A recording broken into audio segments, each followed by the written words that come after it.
มักอันอยู่ที่อมมือลิ้มอยากจะตาตีไหลขึ้นก็นั่งฮือตาตีไหลขึ้นไหนอยากก็สอนเป็นคุณพรก็อันว่ามือนั้นอันว่ามือไหน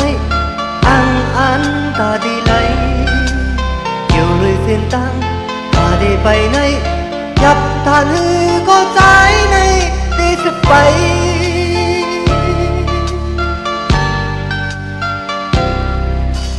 โอ้เจอแก่นแข็งมันกึ่งไว้ถอยหลังตาตีไหลขึ้นไหนเด็ดไม่ตานฮือเฮอมันไหม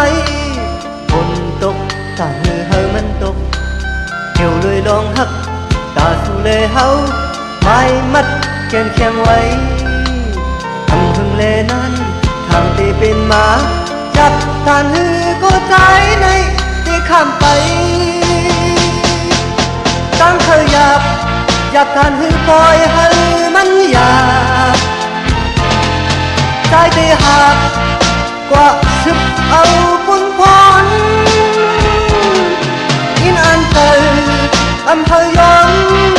คำสองคอยติงอ๋อยังอันดีอันเลยกิน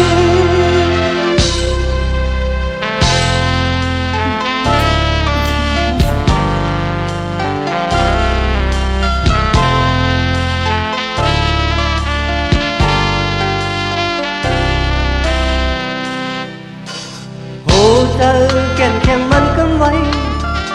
ถอยหลังตาดีไหลขึ้นนั้นเด็ดไม่ตานฮือเฮอมันไหมฝนตกตานฮือเฮอมันตกเกี่ยวเลยลองหักตาสู่เลเฮาไม่มัดแก่นแข็งไว้อันพึ่งเลนั้นทางดีเป็นมาอยากตานฮือก็ใจในที่ข้ามไปตั้งเคยอยากทานฮือปล่อยให้มันหยาบใจที่หักกว่าสึกเอาปุ่นพร